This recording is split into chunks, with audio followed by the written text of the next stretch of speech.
Amém? Amém. Glória a Deus. Aleluia. Glória a Deus. Gente, semana passada a gente deu início a uma série, que chama a série O Cordeiro.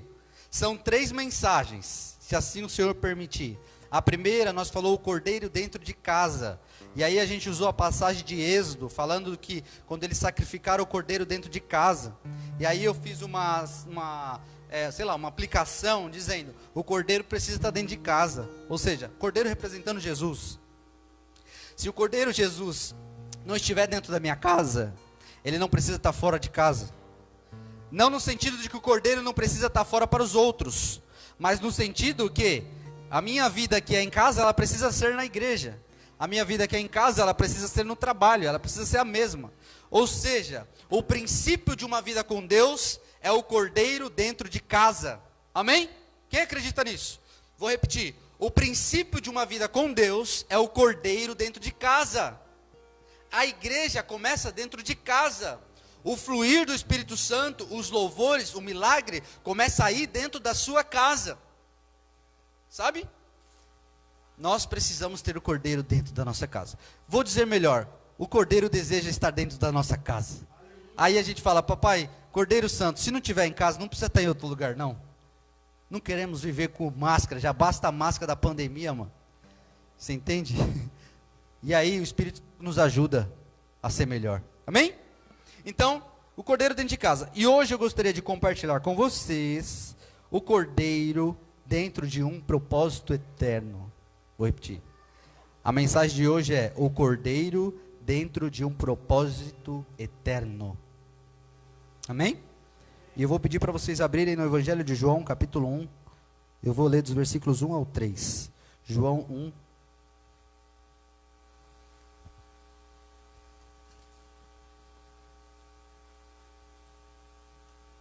Quem for achando diz amém.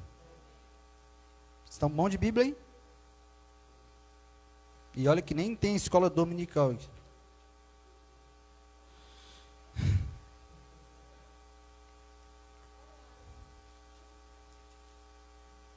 Oi? Ah, online, né? Verdade. Eu trouxe a minha de propósito hoje, só para dar, né? Tanto ficando digital direto.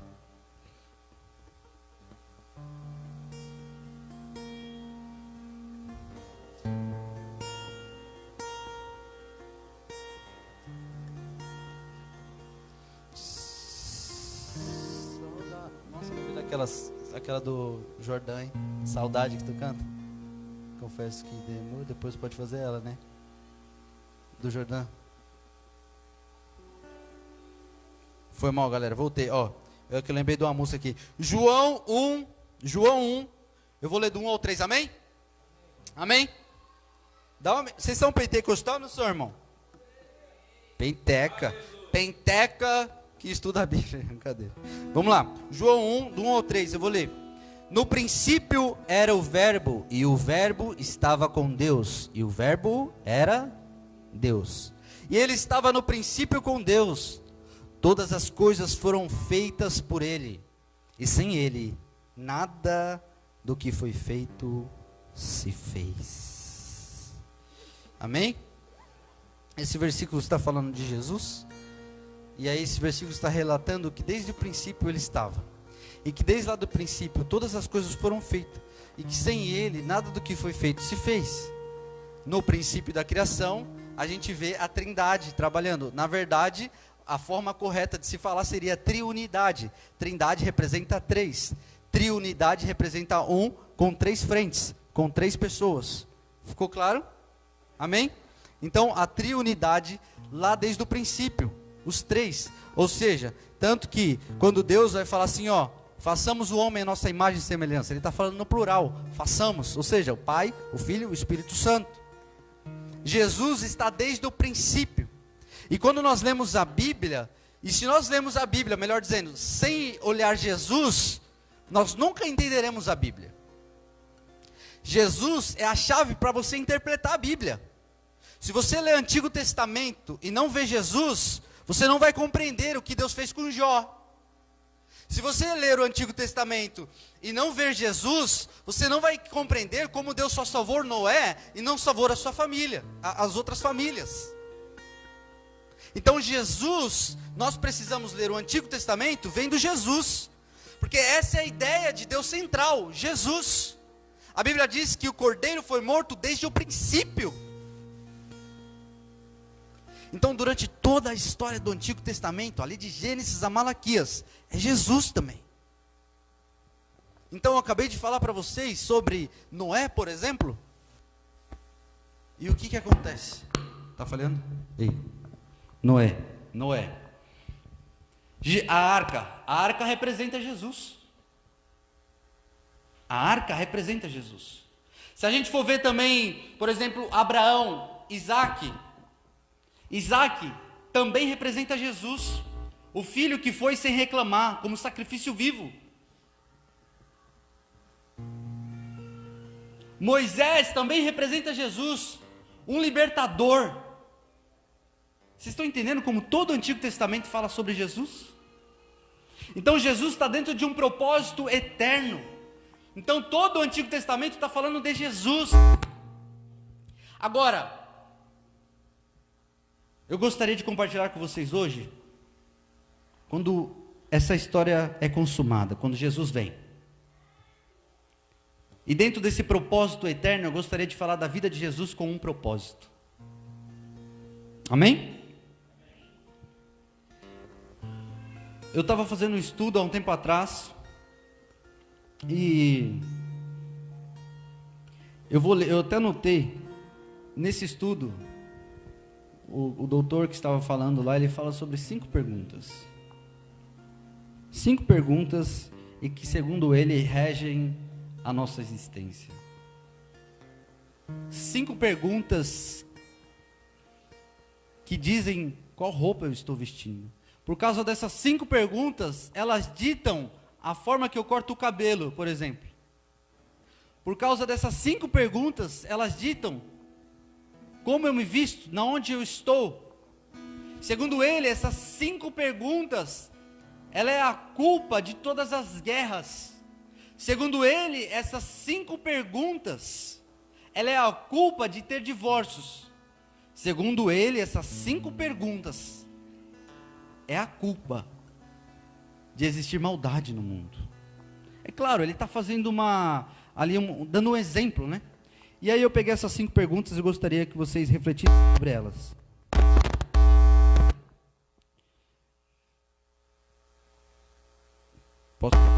Posso falar? Posso. Vamos lá. Eu acho que é melhor o outro, viu, brother? Acho que não sei se está acabando a bateria, mas acho que é melhor o outro. Estou ficando velho, não desconcentra. Mas vamos lá, primeira pergunta. Quem eu sou? Parece simples, né? Quem eu sou? Vamos lá? Primeira pergunta. Quem eu sou? Segunda pergunta. De onde eu vim? Ei, valeu. Segunda pergunta. De onde eu vim? Terceira pergunta. O que eu posso fazer? Quarta pergunta. Por que eu estou aqui? Quinta pergunta: para onde eu estou indo? Quem sou eu? De onde eu vim? Por que eu estou aqui? O que eu posso fazer? Para onde eu estou indo? E aí a ideia central dessas perguntas é o quê?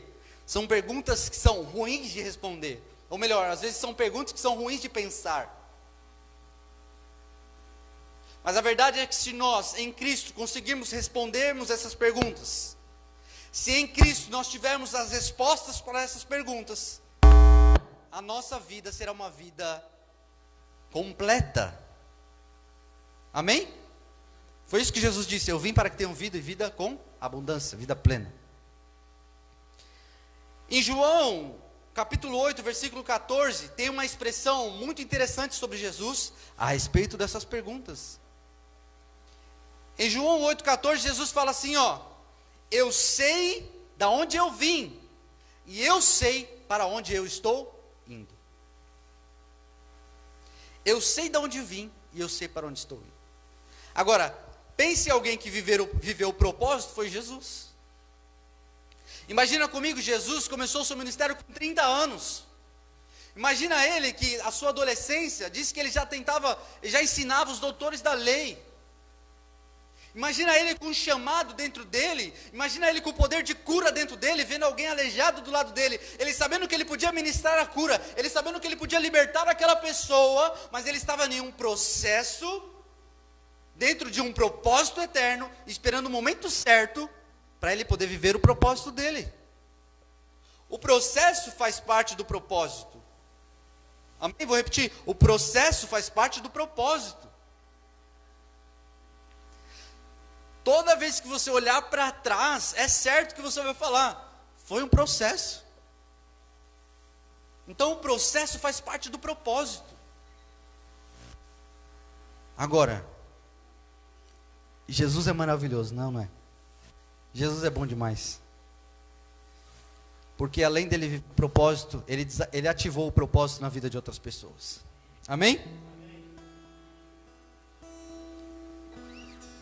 Em Provérbios 16, versículo 4, diz assim, ó: o Senhor faz tudo com um propósito.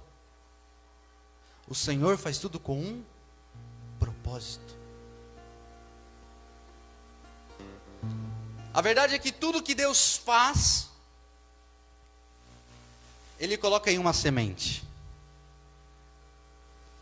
Tudo que Deus cria, ou melhor, tudo que Deus criou, Ele colocou em uma semente.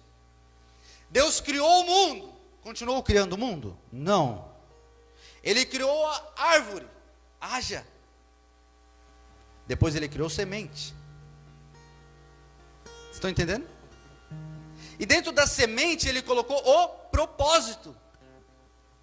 Então nada que é feito sem um propósito, até a cadeira que você está sentado. Quem criou a cadeira? O engenheiro falou, criou, sentou, encosta aqui, fica confortável assim, e Ele criou com um propósito. Agora nós seres humanos passamos a nossa vida inteira, muitas vezes, não tendo, vamos dizer, o desconforto de fazer essas perguntas. Deus, se o Senhor é o Criador, qual que é o propósito? Deus, se o Senhor me colocou nessa terra, através de uma semente, dentro dessa semente o Senhor colocou algum propósito. Pai, qual que é o propósito da minha existência? Porque se eu viver a vida sem saber o propósito da minha existência, eu vou só sobreviver.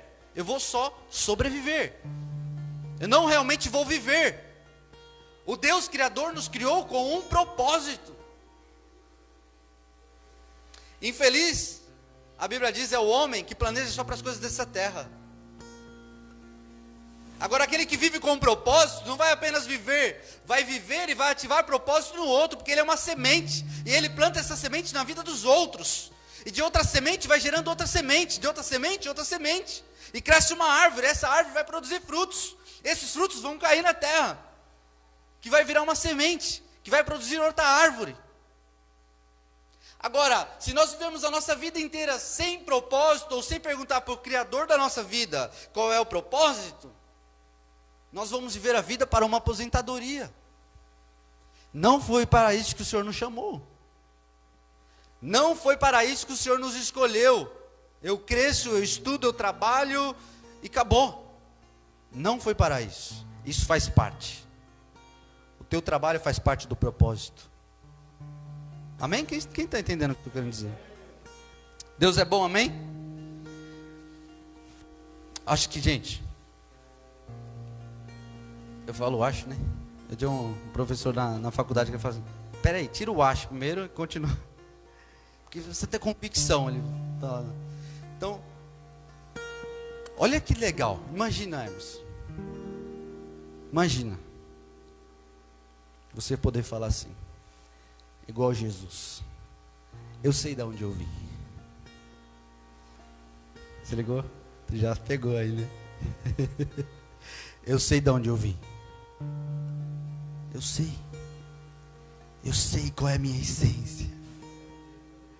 Eu sei quem me gerou. Eu sei quem escolheu a minha vida no ventre da minha mãe. Eu sei para onde eu estou indo. Eu sei exatamente o que eu estou fazendo aqui nessa terra. Eu sei exatamente a história que eu vou deixar nessa terra.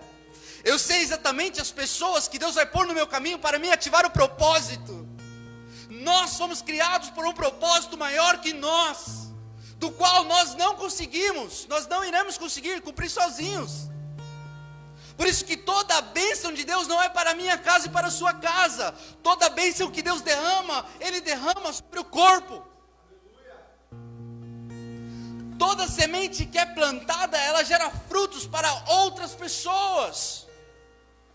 Eu sei de onde vim, eu sei para onde eu estou indo. Será que você pode dizer isso? Eu sei de onde vim e eu sei para onde eu estou indo.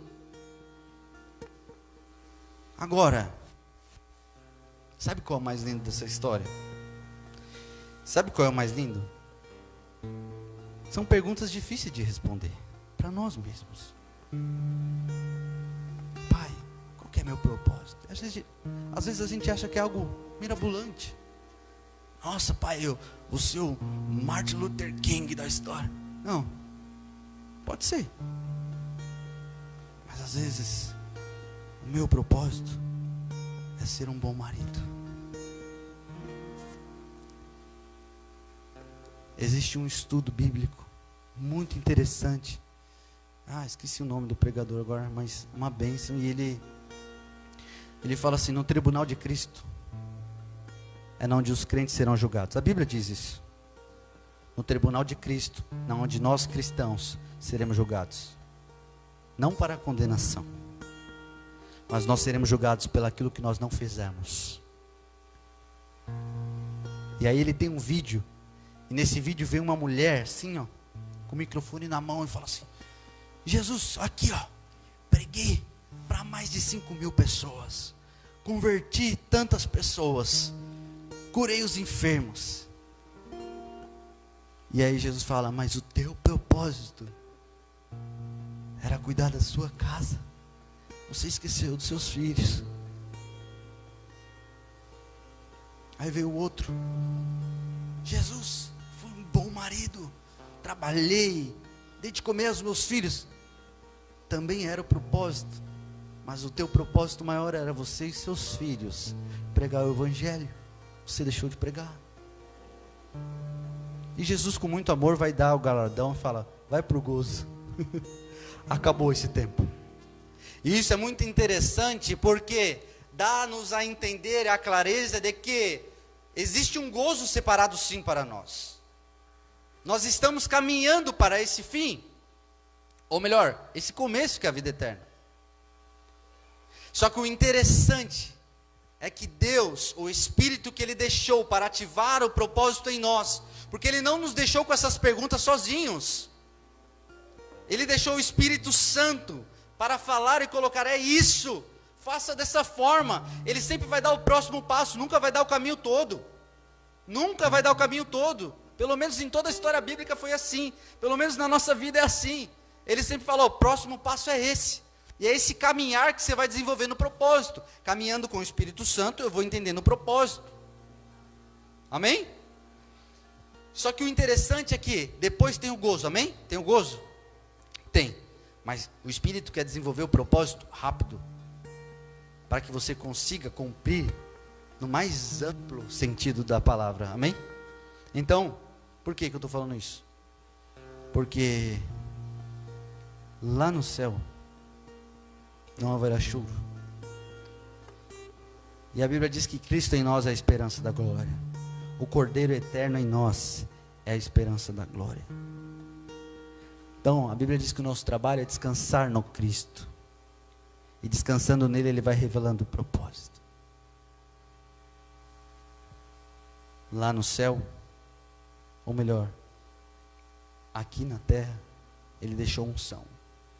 Lá você não vai precisar curar enfermo. Lá você não vai ter oportunidade de ficar orando para alguém ser liberto.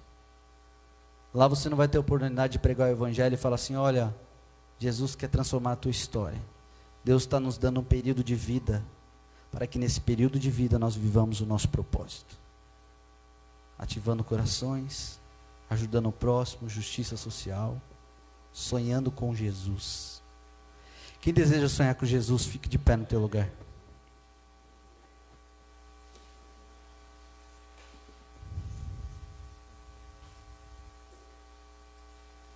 Você que está aqui, você que está na sua casa, Feche seus olhos nesse momento.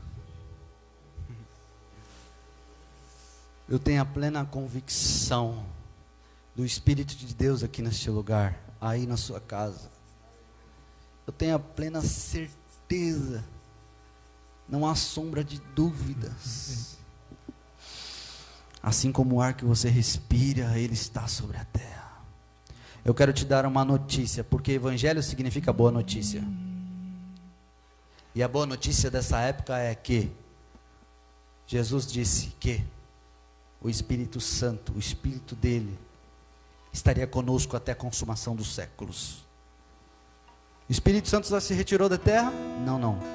Ainda os séculos não se consumiu. O Espírito Santo já está à destra do Pai? Não. O Espírito Santo está na terra, como consolador, como conselheiro, como aquele que vai te falar o próximo passo, como aquele que vai te convencer daquilo que você precisa mudar. Não sou eu, não é pastor, não é ninguém que pode ter o poder de te convencer daquilo que você sabe que você precisa melhorar para se alinhar ao propósito. Olha, escute isso, enquanto você não se alinhar ao propósito eterno, as bênçãos de Deus é impossível delas funcionarem. Não cola, não cabe, não bate. Se os seus olhos forem luz, todo o seu corpo será luz. Se os seus olhos forem trevas, todo o seu corpo será trevas. Não tem como da mesma fonte jorrar água doce e água salgada. Mas sabe de uma coisa, tenha certeza disso. O Espírito Santo não está aqui para te apontar, pois ele nunca fez isso. Jesus não está aqui para apontar os seus pecados, pois ele nunca fez isso. Jesus, em toda a oportunidade que ele teve diante da prostituta, diante do ladrão, ele transformou aquela vida. Jesus pegou um assassino que era Paulo e transformou num homem, servo de Deus, que escreveu quase todo o Novo Testamento. Jesus dormiu na casa de Zaqueu, corrupto, político corrupto. Esse político mesmo que você julga e fala mal dele, Jesus, na sua época, de vez ele falar mal, ele dormiu na casa do cara. É para esse evangelho que Jesus está nos chamando. É para esse evangelho que Jesus está nos despertando. Para o evangelho que abraça e que desperta destinos, desperta propósito. Pai, nessa noite, Pai, eu quero pedir ao Teu Santo Espírito que está aqui neste lugar, para que o Teu Santo Espírito ative os nossos propósitos de vida, que é, Senhor, simplesmente viver para Te adorar, como servo, como amigo que caminha contigo. Foi para isso que nós nascemos, Pai, para estar no centro da Tua vontade, para estar andando contigo. Evangelho é caminhar contigo, Pai. Então, Santo Espírito, ative em cada um, em mim, quem está em casa, quem está aqui, o propósito do Evangelho, o propósito de caminhar dentro do Teu propósito, o propósito de querer ouvir qual é o Seu propósito, o propósito de querer viver os Seus sonhos, o propósito de se entregar por inteiro, o propósito de dizer: a minha vida é Sua, toma ela, Pai, faça na minha vida aquilo que o Senhor sonhou. Existe algo que Deus projetou para você, querido. Existe algo que Deus projetou para você que está em casa. Existe algo que o teu pai sonhou para a tua história, e Ele quer cumprir em tua vida. Acorda nesse momento e fala: Pai, toma a minha história, a minha existência. Eu cansei, Pai.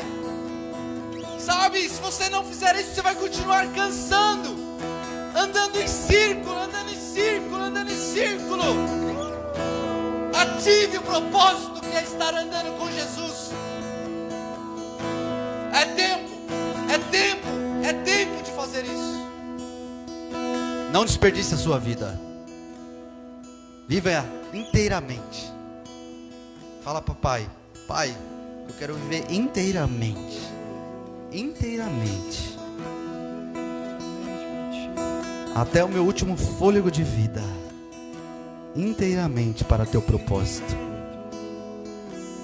Eu quero que minha vida seja uma semente que vai ativar outras vidas, Pai.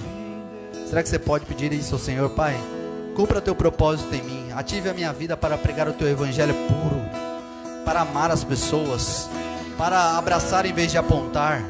Sai, Pai, ative a nossa vida, sabe, Pai? Para transformar vidas, Pai, para a Tua glória, em nome de Jesus. Amém.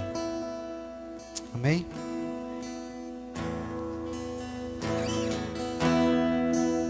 Nesse momento, eu vou encerrar aqui a live. Galera, muito obrigado por vocês estarem aí. Deus abençoe a sua vida. Saiba, Deus tem um propósito. Ele sonhou com você. Não são palavras minhas. Eu quero te dizer, você que está aí na sua casa, as minhas palavras nunca vai mudar a tua vida. Eu quero te dizer, você que está aí na sua casa, as palavras de um homem não podem mudar a vida. Mas existe alguém que tem palavras que são palavras de vida eterna. E Ele pode transformar a tua história. Você, eu sei, não tem forças. Eu quero falar para você, eu também não tenho força. Mas existe um Espírito da verdade que pode te guiar em toda a verdade. E Ele está ansioso por poder ativar o propósito na tua vida. Deus te abençoe. Gente, para a gente